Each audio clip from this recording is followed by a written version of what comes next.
All right, I've got set up to use the compressor. This unit has a leak somewhere. We topped it off just to get it running yesterday.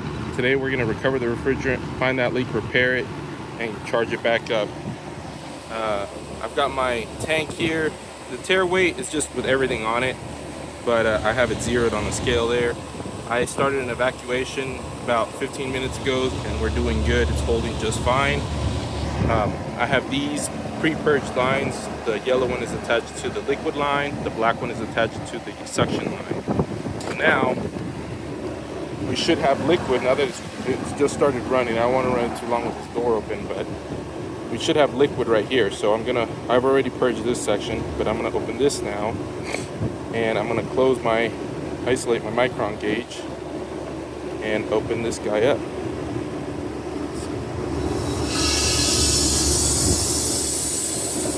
So that's going to start pouring in there. Then I'm going to use my suction side to pull gas off of the top and hopefully increase that refrigerant flow. We're at like 2 pounds, which isn't amazing. Yeah, everything looks like it's working like it should. The only bad part is we've got a Max core right there, so that thing is probably going to be replaced. But right now, it's pulling. It's not pulling crazy fast, but it might give us a little bit of a head start. So I got my recovery machine. So what I'm going to do when this starts tailing off, I'm going to take this yellow hose, put it on the discharge line of my recovery machine, and so move it from the system to the discharge line. I'll probably move this to the suction side since that's supposed to be better for the recovery, and flip upside down my tank. Then I'm going to hook up this orange hose to the liquid line, and I'm going to move the black hose to the suction inlet port of my recovery machine. And so this recovery machine's got a filter dryer I always keep on it, and I just keep it dry by closing that off and closing that off, and keeping the valve closed. So right now we're at 4.4 and it's still rising. I think the advantage of this, if you have a working system that you want to get the refrigerant out of real quick, is that the compressor gets to run so that oil stays warm, and it's basically pulling an evacuation on that oil, so you don't have to, when you're recovering, you don't have to boil as much of it out, and the system is warm. If you recover it, that system's being cooled by the recovery process, and so it doesn't boil off as fast in that process. Here we're removing refrigerant, but it's not getting cooled down because it's just the normal, it's getting heat from the evaporator to warm the system up, and the refrigerant leaving is actually making that heat more and more present in the system. And it's making it stack up since it's not able to cool that evaporator coil. So now we're at 5 pounds, which is about how much they put in yesterday. This, I think, is an 11-pound system. We're doing circuit 1. Let's see here.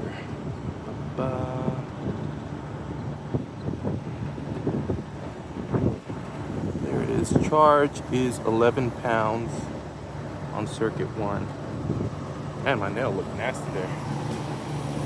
So, we put 5 pounds in yesterday,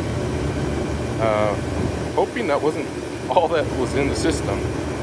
Supposedly they had like 70-degree superheat, so it's possible it was completely flat. If it was, it might be time to just change the whole charge and just dispose of this refrigerant. But see, at this point, I'd say we've tailed off on that recovery. We're not capturing much. So I'm just gonna write here, just so I have that 5.7 is what we pulled with it's kind of a push pull, but you're using the compressor from the system. So now I'm gonna go ahead and shut it down. Get this out of the way now.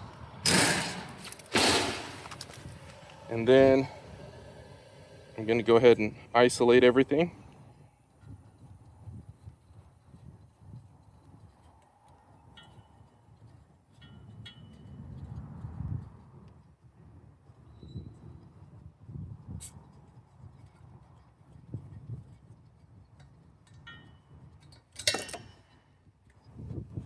I don't know if I can get this. Let me see.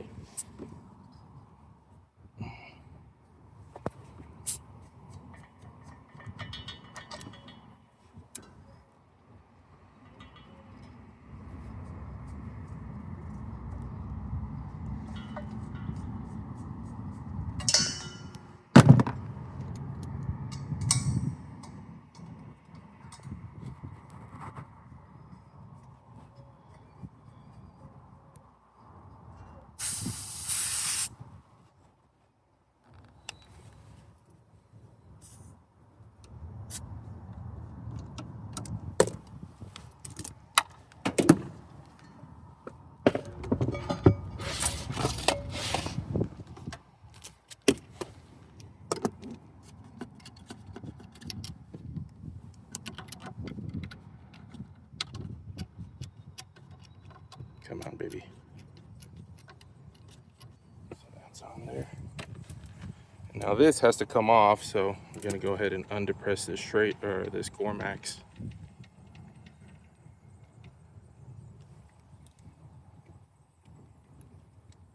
Come on, baby. I'm gonna put that on.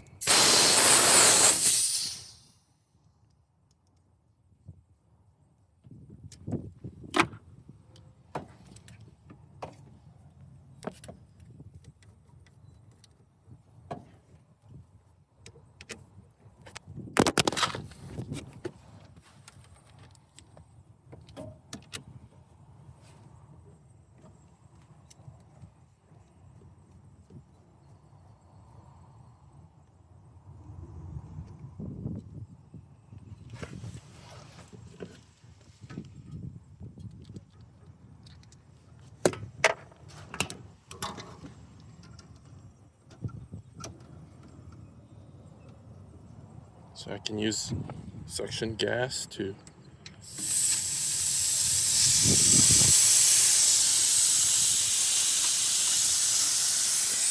So it's coming in through here, this big hose, going through that Y, through this orange hose, and so it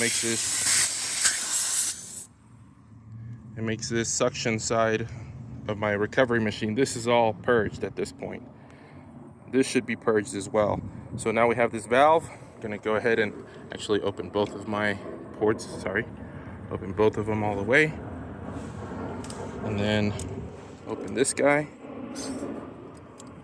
And then we can open the recovery machine. And now we're purging the recovery machine. I like to just twist this knob all the way to try to get it through that condenser coil and any kind of valves in the recovery machine. And then we can close this off. Open that valve up. My discharge valve is not, or my discharge gauge is not accurate. When we flip a tank, flip it into the direction that you want it to tighten. So I'm gonna flip it like this. And actually, scale, see how much more we get. Put that like that. Just gonna re-zero this. And then, so now we're purged. And let me just open this valve now.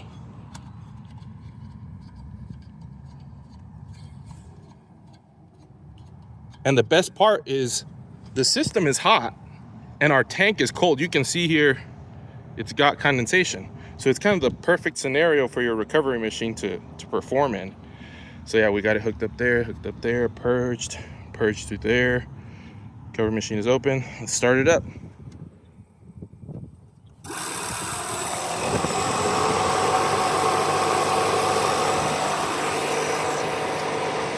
And we have a port here. I'm gonna monitor the system pressure with a probe.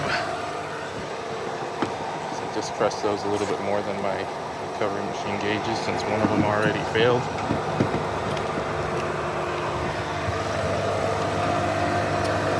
Make sure everything's tight, because if we reuse this refrigerant, we don't suck this down to below atmospheric. We don't want to suck it down below 0.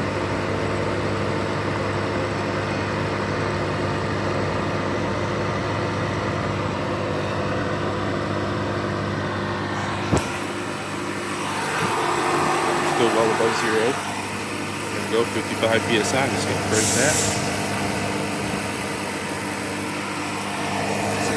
49 psi.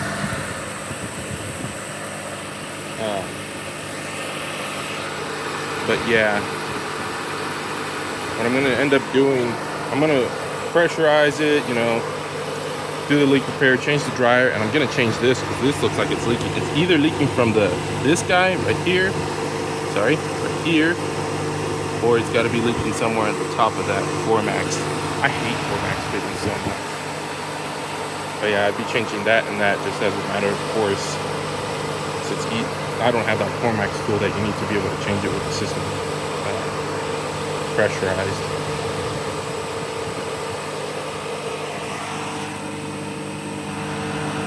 Now at 22 or 20, dropping pretty quick. And we pulled out an extra pound. So we did pull out close to 80%, maybe 3/4 of the charge with the compressor instead of our recovery machine. And that's just going to get us that much closer to being done, because like normally at this point, if you pull 5 pounds out of the system, normally your compressor is really cold, but this is like a little bit above ambient temperature, and your dryer also gets cold. This is cold right now, actually, I gotta admit. That's pretty cold. That's gotta be something like 30 degrees.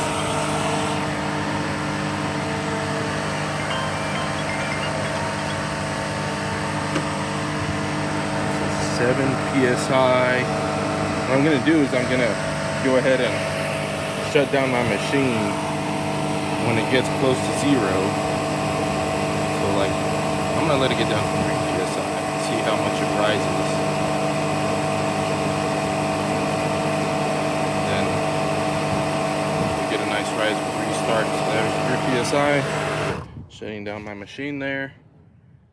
Got down to just under 3 psi. So that should still be safe in terms of, like I said, they've got that leak and they really want to use the refrigerant. I'm still going to advocate for trying to just change the whole charge, since we weren't able to recover the full charge even with topping it off yesterday. They have like what, maximum 8 pounds. I don't know, it's one of those things that it depends on on how much we charge for refrigerant, whether or not they're going to be okay.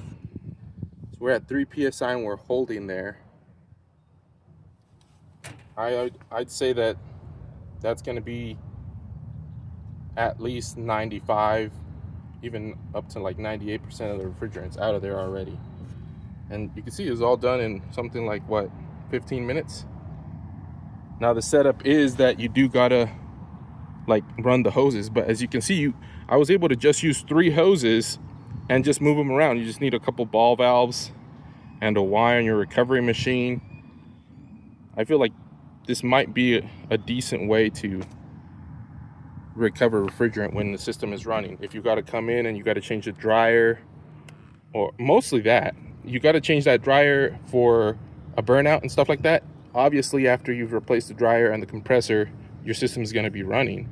So using the system itself to recover the refrigerant out, especially because it probably saves, I would imagine, I have to do tests, but I imagine that saves a little bit of time, because you're using all of the system instead of this tiny little condenser and that tiny little compressor running on 120 volts. In this case, we're using a 3-phase compressor and that huge condenser out there. That huge condenser is cooling that refrigerant, liquefying it. It's coming out into your tank. And then the best part is that the gas that's left in the system runs through your evaporator and gets heated up, so it doesn't get real cold, causing a long recovery. So we're at 4 psi. I'll go ahead and run it, see how we do.